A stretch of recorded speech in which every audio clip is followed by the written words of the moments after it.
बिस्मिल्लाहिर्रहमानिर्रहीम, अस्सलाम वालेकुम, बखैर रही। इट्स मी आतिफ वक्कास और ये लेक्चर नंबर 6 है मेडिकल फिजिक्स का। डियर स्टूडेंट्स, लास्ट लेक्चर में हमने अल्फा पार्टिकल की रेंज एनर्जी रिलेशनशिप के मुतालिक बात की थी। हमने एयर के अंदर अल्फा पार्टिकल की रेंज का अल्फा पार्टिकल की एनर्जी के साथ जो रिलेशनशिप है वो डिस्कस किया था। और फिर मैंने आपको बताया था कि अगर आपको एयर के अंदर अल्फा पार्टिकल का रेंज मालूम हो जाए तो किसी और मीडियम के अंदर, फॉर एग्जांपल ह्यूमन टिश्यू के अंदर या एल्यूमिनियम के अंदर, किसी और मीडियम के अंदर अगर आपको रेंज मालूम करना है तो उसका फार्मूला भी हमने डिस्कस किया था। या आपको बताया था कि नेक्स्ट लेक्चर में इसमें कुछ प्रॉब्लम सॉल्व करेंगे। So here are those problems जो कि उस फार्मूला पे हम सॉल्व करेंगे और आप अंडरस्टैंड कर लेंगे कि किस तरह अल्फा पार्टिकल का मुख्तलिफ मीडिया के अंदर रेंज कैलकुलेट किया जा सकता है।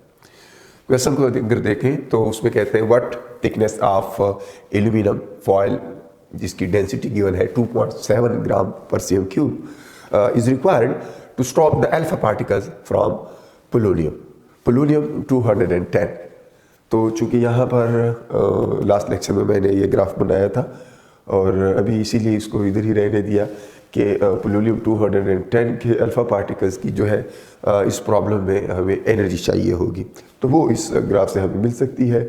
It is between 5.2 and 5.4, so here is 5.3 mega electron volt energy. So यहाँ से हम एनर्जी लेंगे और पहले हम एयर के अंदर इसकी अल्फा पार्टिकल का रेंज कैलकुलेट कर लेंगे और फिर जब वो मिल जाएगा तो अकॉर्डिंगली हम उसको एल्यूमिनियम के केस में भी सॉल्व कर लेंगे, क्योंकि फार्मूला मैंने लास्ट टाइम आपको बताया था, अभी दोबारा लिख लूँगा, हम यूज़ कर लेंगे ताकि आप इसमें मज़ीद प्रॉब्लम्स भी सॉल्व कर सकें। फिर हम उसको ह्यूमन टिश्यू के अंदर भी चेक करेंगे, like what should be the range in a soft tissue. Same alpha particle अगर पोलोनियम 210 से उसकी सोर्स से निकल रही है तो वो ह्यूमन बॉडी के ह्यूमन किसी सॉफ्ट टिश्यू के अंदर उसकी रेंज क्या होगी। तो रेंज जो है वो बीटा पार्टिकल की इंटरेक्शन जब हम पढ़ रहे थे उस टाइम भी मैंने आपको बताया था कि एक लीनियर थिकनेस होती है मटेरियल की या रेंज होता है जो कि सेंटीमीटर्स में मेजर होता है, और एक डेंसिटी थिकनेस होती है, यानी range in terms of gram per cm square. तो वो medical physics point of view से ज़्यादा अहम होता है। तो पहले हम वो वाला फार्मूला यूज़ करेंगे एयर वाला और इसको सॉल्व करेंगे। Like the formula is for range is 0.322 into energy of alpha particle raise to the power 3/2। ना वो ये मैंने आपको बताया था कि अगर एनर्जी अल्फा पार्टिकल्स की 2 और 8 मेगा इलेक्ट्रॉन वोल्ट के दरमियान हो तो ये हम यूज़ कर सकते हैं। And looking at this graph, इस स्पेक्ट्रम को देखते हुए हमें पता चलता है कि पोलोनियम 210 की जो एनर्जी है that is 5.3 mega electron volt. So you can use this formula for alpha particle from polonium. Now air के अंदर ये जो रेंज होगी that would be 0.322 into 5.3 raise to the power 3/2। और इसको अगर हम कैलकुलेट करें, मैं यहाँ पे ऑलरेडी सॉल्व कर चुका हूँ, that turns out to be 3.93 centimetres. 3.93 centimetres that is range of alpha particles from polonium 210 in air. ये हवा में उसका रेंज है, सेंटीमीटर्स में है। अगर आप चाहते हैं कि इसको डेंसिटी थिकनेस के यूनिट्स में लिखे तो सिंपली इसको एयर की डेंसिटी के साथ मल्टीप्लाई करें। और अगर अब मैं चाहूँ कि एल्यूमिनियम का रेंज मैं फाइंड करूँ तो ये फार्मूला कल मैंने आपको बताया था, range in any medium multiplied with density of that medium divided by square root of mass number of that medium, molar mass, and that is equal to range in air multiplied with density of air divided by molar mass of air। और air के मुतालिक मैंने आपको मज़ीद भी बताया था कि इसका मोलर मास कैसे कैलकुलेट करते हैं। तो इस इक्वेशन को हम रीअरेंज कर लेते हैं Rm के लिए और फिर देखते हैं कि क्या रिज़ल्ट हमें मिलता है। Rm इज़ ये इधर आ जाएगा, तो ऊपर Ra रेंज एयर जो कि ऑलरेडी मालूम है वो उधर ही रहेगा, डेंसिटी ऑफ एयर ये भी मालूम है, हम वहाँ भी यूज़ करेंगे।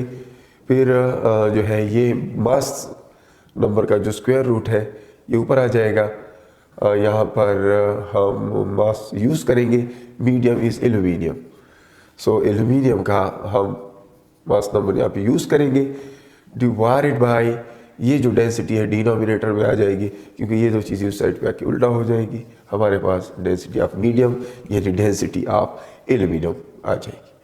अब ये सारी वैल्यूज़ आपको मालूम है, अगर मालूम नहीं है तो मैंने लास्ट टाइम भी आपको बताया था कुछ बेसिक चीज़ें आपको मालूम होनी चाहिए, जैसे एयर की डेंसिटी क्या है, एल्यूमिनियम की डेंसिटी क्या है, या ह्यूमन टिश्यू की डेंसिटी क्या है, ये आपको ज़रूरत पड़ सकती है। अगर मैं वैल्यूज पुट कर लूँ तो रेंज ऑफ एयर जो है दैट इज़ 3.93 सेंटीमीटर्स में, फिर आपको डेंसिटी ऑफ एयर जो है वो आप पुट कर सकते हैं 1.29 into 10 raise to the power -3 that is gram per cm cube, and then you have mass number of aluminium. So aluminium का मास नंबर जो है that is 27, and in denominator you have density of aluminum that is 2.7 gram per cm cube. And another thing which I forget to mention here is the mass number of air. Yes, it should be there because ये और ऊपर चला, ये सारी चीज़ें ऊपर आ जाएगी तो ये इधर होना चाहिए था। सो मास नंबर ऑफ एयर, और लास्ट टाइम भी मैंने आपको बताया था कि एयर की अगर हम देखें कि एयर में क्या क्या होता है, सो हम इज्यूम कर लेते हैं कि 20% जो है उसके अंदर ऑक्सीजन है और 80% वो नाइट्रोजन है। तो इस तरीके से आप एयर की जो है एयर का मास नंबर बता सकते हैं। So that turns out to be 5 2s are 10, 8. So this way 5 2s are 10, 7. So 16 plus 56 divided by 5, and this is 14.4. And if you put this value here in this formula 14.4, and it should be in grams, and 2.58 into 10 raised to the power -3 centimeters. This is a range of aluminum के alpha particle जो कि इस source से निकला है, कहाँ गया ये पोलोनियम का अल्फा पार्टिकल जब एल्यूमिनियम से पास होगा तो एल्यूमिनियम की थिकनेस कितनी चाहिए होगी कि उसे मुकम्मल तौर पे रोका जाए। So here is that thickness. और अब अगर आप चाहते हैं कि इसको in terms of density thickness represent करें तो यहाँ पर आप इसको 2.58 into 10 raised to the power -3 centimetre को आप डेंसिटी ऑफ एल्यूमिनियम से मल्टीप्लाई कर दें 2.7 into it is in gram per cm cube, and from here you get 7 into 10 raised to the power -3 gram per cm square. This is in terms of the units of gram per cm square, जिसको density thickness कहते हैं। और अब अगर मैं चाहूँ कि human tissue के अंदर भी इसको कैलकुलेट करूँ तो ह्यूमन टिश्यू के अंदर जो है अगर आप टिश्यू की कंपोजिशन देखें और एयर की कंपोजिशन देखें तो उसमें मोलर मास में इतना फ़र्क नहीं होता, तो इसलिए आप डायरेक्ट लिख सकते हैं range in tissue multiplied with the density of tissue and that is equal to range in air multiplied with density of air. हम इसको मास नंबर्स पे इसलिए डिवाइड नहीं करते कि टिश्यू के लिए जो मास नंबर होता है that is almost same is that we use for air because इसकी इफेक्टिव मास की जो कंपोजिशन होती है वो तकरीबन सेम होती है। तो डायरेक्टली आप टिश्यू के अंदर रेंज फाइंड करने के लिए रेंज ऑफ एयर को डेंसिटी ऑफ एयर से मल्टीप्लाई करें और टिश्यू की डेंसिटी पे डिवाइड करें। रेंज ऑफ अल्फा पार्टिकल जो है दैट इज़ 3.93 एयर के अंदर, एयर की density 1.29 into 10 raised to the power -3 and density of tissue is assumed to be 1 gram per cm cube. Now if you solve this, we get 5.1 into 10 raised to the power -3 centimeters. So that is the range of the same alpha particle in human soft tissue. And now मैं ये मिटाऊंगा और हम alpha particle की energy transfer की बात करेंगे कि वो जो है किस तरह मीडियम उसकी एनर्जी को एब्जॉर्ब करता है और वो अपनी एनर्जी का क्या करता है। Energy transfer of alpha particle जो है मेन जो एनर्जी लॉस मैकेनिज़्म है अल्फ़ा पार्टिकल का, वो बिल्कुल उसी तरह जिस तरह बीटा का था, interaction with the orbiting electron of target atoms. And जब वो alpha particles incoming alpha particle absorber के इलेक्ट्रॉन्स के साथ इंटरेक्ट करता है तो उसके नतीजे में दो बुनियादी तौर पे जो सिग्निफिकेंट एनर्जी ट्रांसफ़र है, that is excitation and ionisation. So significantly जो अल्फ़ा पार्टिकल की एनर्जी है वो यूज़ होती है, that is interaction with the electrons in the target के इलेक्ट्रॉन्स के साथ इंटरेक्शन में ज़्यादातर उसकी एनर्जी यूज़ होती है और फिर इस इंटरेक्शन के नतीजे में या तो उन्हें एक्साइट कर देता है और या फिर मुकम्मल तौर पे उस सिस्टम को आयोनाइज कर सकता है। सो जो एनर्जी अल्फ़ा पार्टिकल्स मीडियम के इलेक्ट्रॉन्स को ट्रांसफ़र करती है वो एनर्जी हम इस तरह से कैलकुलेट कर सकते हैं, delta E is equal to twice the 9 × 10 raised to the power 9 multiplied with the charge of alpha particle multiplied with charge of electrons of the absorber and इन सब के ऊपर स्क्वायर है।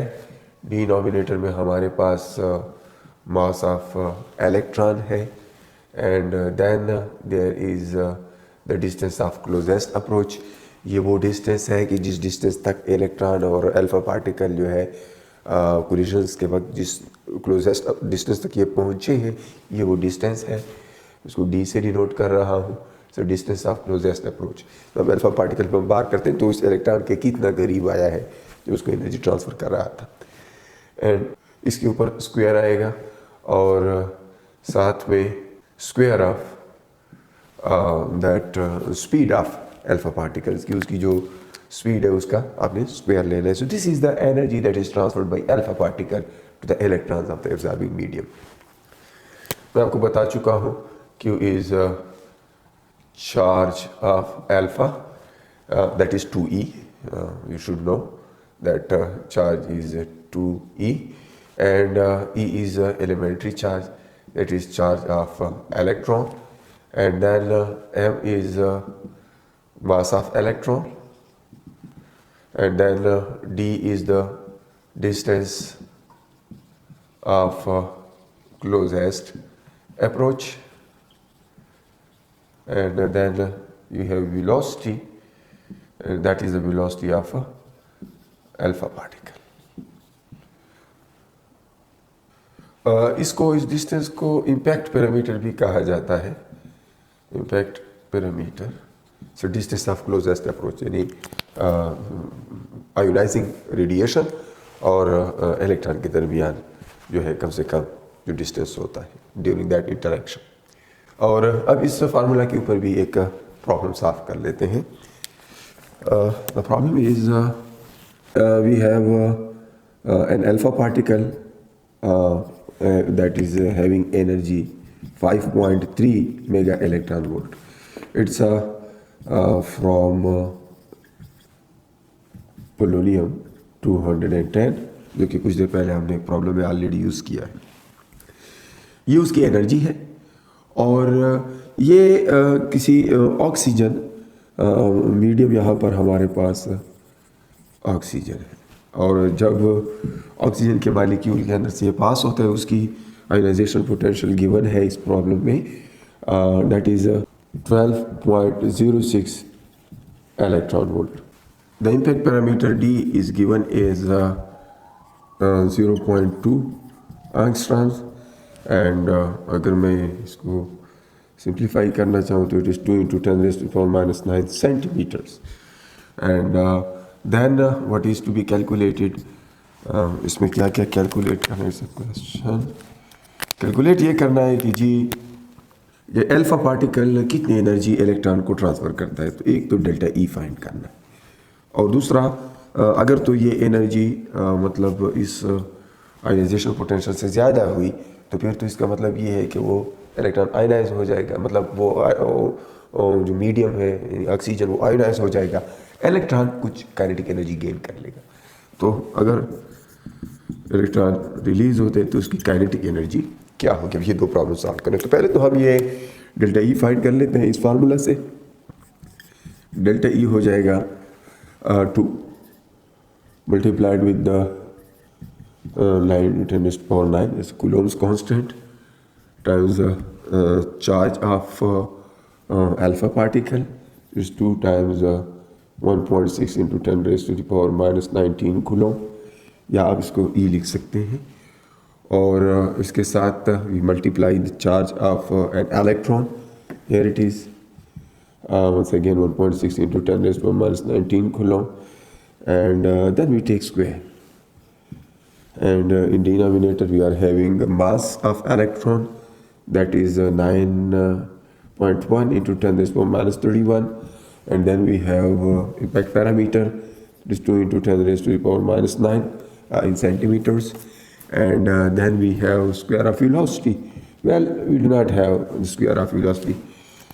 कहाँ से ये हम obtain कर सकते हैं। अब हमें अल्फा पार्टिकल्स की जो है उसकी स्पीड चाहिए, तो अल्फा पार्टिकल की अगर हमें एनर्जी मालूम है तो हम उसकी स्पीड के मुतालिक इंफॉर्मेशन यूँ ऑब्टेन कर सकते हैं। Half mv² is 5.3 in mega electron volts, so mega is 1.6 into 10⁻⁻13 joules। ये अब जाउस में कन्वर्ट हो गई है, मैंने मेगा इलेक्ट्रॉन वोल्ट की जगह उसकी वैल्यू लिखी है। और अब अगर मैं इसको यहाँ से वी फाइंड करना चाहूँगा तो यहाँ पर मास ऑफ इलेक्ट्रॉन सब्स्टिट्यूट करूँगा। मास ऑफ इलेक्ट्रॉन आप जानते हैं, यहाँ पर ऑलरेडी आपके पास मैंने ऑलरेडी नोट किया 10⁻⁻31 9.1 एंड दैट इज़ v²। तो 5.3.6 × 10⁻⁻13 जूल। सो इस तरीके से आप सॉल्व करेंगे, आपके पास v² की वैल्यू आ जाएगी 2.55 × 10⁻14 मीटर स्क्वायर पर सेकेंड स्क्वायर, बिकॉज ये स्क्वायर ऑफ स्पीड है। और जब ये वैल्यू मुझे मिल जाएगी तो ये वैल्यू मैं यहाँ पर लिखूँगा। ये चूँकि मैंने सेंटीमीटर्स में लिखी थी, अगर मैं इसको मीटर्स में लिखूँगा तो ये -11 होगा, क्योंकि मैंने इसको ऐसा ही यूनिट्स में लिखा है, तो ये -11 होना चाहिए। और साथ में ये मल्टीप्लाई हो जाएगा 2.55 × 10⁻14। इसको सॉल्व कर लीजिए तो हमारे पास डेल्टा ई की वैल्यू आ जाती है 28.6 इलेक्ट्रॉन वोल्ट्स। इतनी एनर्जी वो इलेक्ट्रॉन्स को या उस ऑक्सीजन के मालिक्यूल को ये ट्रांसफ़र करता है।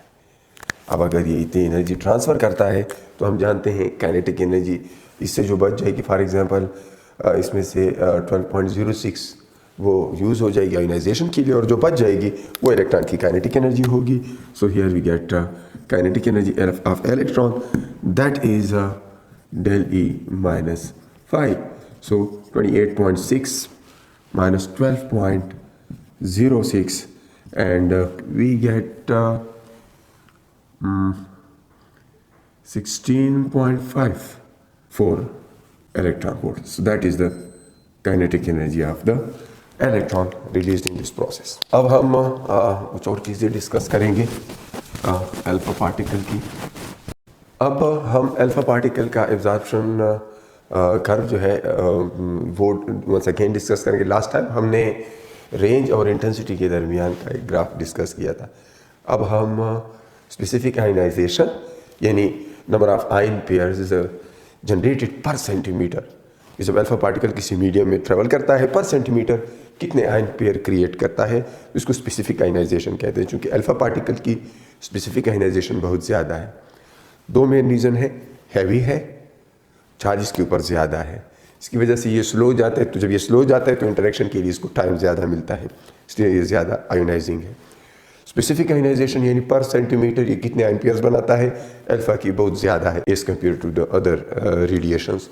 और अगर हम इसका जो है स्पेसिफिक आयनाइजेशन का मतलब ये होता है कि number of ion pairs generated पर सेंटीमीटर या पर millimetre. So number of ion pairs पर mm, ये इस वर्टिकल एक्सिस पे और हॉरिजॉन्टल एक्सिस में distance from the end of track, यानी अगर अल्फ़ा पार्टिकल का आप ट्रैक देखें, रेंज देखें, सो वो 4 सेंटीमीटर था लेट्स सपोज। सो यहाँ तक 4 है, ये 3 हो जाएगा, ये 2, ये 1, ये 0। यानी अगर अल्फ़ा पार्टिकल जो है किसी मीडियम में इंटर होता है और ये उस मीडियम एयर है फॉर एग्जांपल स्टैंडर्ड, तो यहाँ पे जब अल्फ़ा पार्टिकल इंटर होता है, ठीक, तो ये एक ख़ास रेंज तक जाता है। तो इस डिस्टेंस के मैंने मुख्तलिफ पोर्शन बनाए। जब अल्फ़ा इधर था, बिल्कुल स्टार्ट में था, तो इसका मतलब है यहाँ पे था, यानी it was farther from the end of track. End of track ये है, तो यहाँ से डिस्टेंस यानी एंड से कितना दूर है। तो अगर एंड से वो 3.8 या ऑलमोस्ट 4 सेंटीमीटर दूर है, तो मतलब वो इधर है। तो इसके अंदर लेट्स सपोज 4000 आयंस पर मिलीमीटर ये बना, 1 मिलीमीटर जाता है 4000 आयन पेयर्स बनाता है। यही रेट रहता है, 1 सेंटीमीटर तक जाए फ़र्क नहीं पड़ा, 2 सेंटीमीटर तक फ़र्क नहीं पड़ा। तो ये ग्राफ तकरीबन ऐसे स्ट्रेट सा होता है। लेकिन जो एंड पे जाते हैं ना, इसमें एक पीक सा आ जाता है और फिर ये 0 पे। तो जहाँ पे ये पीक आता है, असल में इम्पोर्टेंट ये बात है, ये पीक क्यों आता है और इसे कहते क्या है। इस पीक को हम कहते हैं ब्रेग्स पीक। अब ब्रेग्स पीक क्यों आता है, क्योंकि जब अल्फ़ा पार्टिकल जो उस एंड तक पहुंचता है, तो ये हर दफ़ा इंटरेक्शन रास्ते में ऑन द एवरेज तकरीबन जो है 35.5 इलेक्ट्रॉन वोल्ट एनर्जी जो है ये लॉस करता है, और पर आयन पेयर इतनी एनर्जी ये लॉस करता है। तो होते होते इसकी एनर्जी यहाँ तक पहुँचते पहुँचते ये स्लो डाउन हो चुका होता है, और इस वजह से जब ये स्लो होता है तो उसको इंटरेक्शन के लिए ज़्यादा टाइम मिलता है। तो ये जाकर ना 6000 आयन पेयर्स पर मिलीमीटर तक पहुँच जाता है। मीन्स कि ये अल्फ़ा पार्टिकल जब स्लो डाउन होते हैं तो ये मोर आयोनाइजिंग होते हैं, because they get more time for interaction with the surrounding medium. इसके बाद हम average rate of energy loss अगर देखें, सो यानी kinetic energy divided by range, ठीक है, that is average rate of energy loss. और फिर अहम पैरामीटर यहाँ पर रिलेटिव एक होता है मास स्टॉपिंग पावर, यानी मास स्टॉपिंग पावर, तो वो कैलकुलेट करना है। तो इसी चीज़ को यानी मास पावर एस को हम यूँ लिख सकते हैं DE divided by DR divided by the density. तो अगर एयर में करना है तो इसको हम यूँ करते हैं, एयर के लिए यहाँ पर एयर की डेंसिटी पुट करनी है, सो DE बाई DR। यहाँ पर कुछ देर पहले हमने एनर्जी एयर के अंदर फाइंड की थी और उसका रेंज भी मालूम किया था। तो अगर उसको हम सॉल्व कर लें 1.35 मेगा इलेक्ट्रॉन वोल्ट पर सेंटीमीटर ये एनर्जी लॉस आ जाएगा, और डिवाइडेड बाय एयर की density, so 1.29 into 10⁻³ gram per cm cube. And if you solve this we get stopping power air is 1.04 into 10⁻³ and that turns out to be mega electron volt divided by gram per cm cube.